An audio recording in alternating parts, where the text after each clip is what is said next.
أعوذ بالله من الشيطان الرجيم. بسم الله الرحمن الرحيم. محمد رسول الله والذين معه أشداء على الكفار رحماء بينهم تراهم ركعا سجدا يبتغون فضلا من الله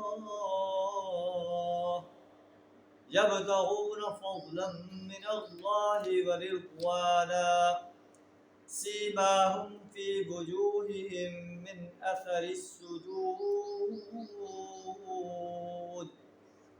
ذلك مثلهم في التوراة ومثلهم في الإنجيل صدق اللہ العظیم۔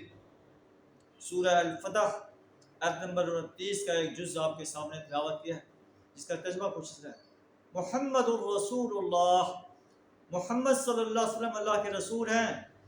کوئی تسلیم کرے یا نہ کرے، اس کے تسلیم کرنے سے حقیقت نہیں بدل سکتی۔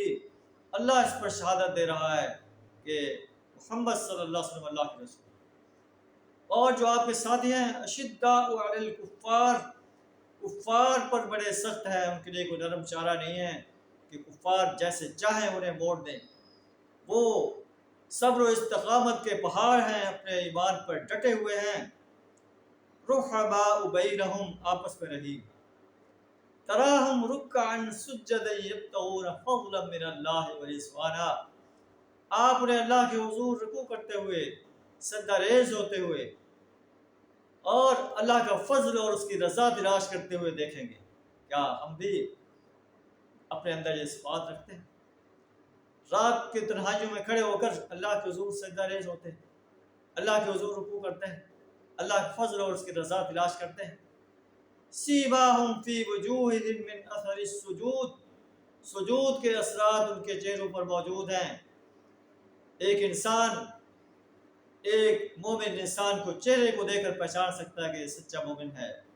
یہ اس کے اخلاق کو دیکھ کر، اس کے کردار کو دیکھ کر، اس کی گفتار کو دیکھ کر پہچان جاتا ہے کہ یہ ایک عظیم مومن انسان ہے۔ ذَلِكَ مَثَلُهُمْ فِي التَّوْرَاةِ وَمَثَلُهُمْ فِي الْإِنْجِيلِ، اور یہی صفت ان کی تورات کے اندر ہے اور انجیل کے اندر بھی یہ صفت ہے۔ كَزَرْعٍ أَخْرَجَ شَطْأَهُ، اس کی مثال یہ دی گئی ہے کہ گویا ایک کھیتی ہے جس نے اپنی کوپن نکالی، فَآزَرَهُ، پھر اس کو تقویت دی، فَاسْتَغْلَظَ، پھر وہ گدرائی، فَاسْتَوَىٰ عَلَىٰ سُوقِهِ، پھر وہ اپنے تنے پر کھڑی ہو گئی، يُعْجِبُ الزُّرَّاعَ لِيَغِيظَ بِهِمُ الْكُفَّارَ، کاشت کرنے والوں کو وہ خوش کرتی ہے تاکہ کفار ان کے پھلنے پھولنے سے جو ہے جل پڑیں۔ یہ اہل ایمان کی مثال ہے کہ کمزور ہیں، تھوڑے ہیں، لیکن یہ اللہ ان کو جو ہے پھلنے پھولنے کا موقع دے گا۔ انہیں دنیا کے تمام ادیان پر غالب کرنے کے لیے ان سے کام لے گا۔ دنیا کے تمام ادیان پر غالب ہو جائیں گے، دنیا کے کافر سطروں پر غالب آ جائیں گے۔ وعد اللہ الذین آمنوا وعملوا الصالحات منہم مغفرۃ واجرا عظیما، اللہ نے ایمان اور عمل صالح سے آراستہ انسانوں کے لیے مغفرت اور اجر عظیم کا وعدہ کر رکھا ہے۔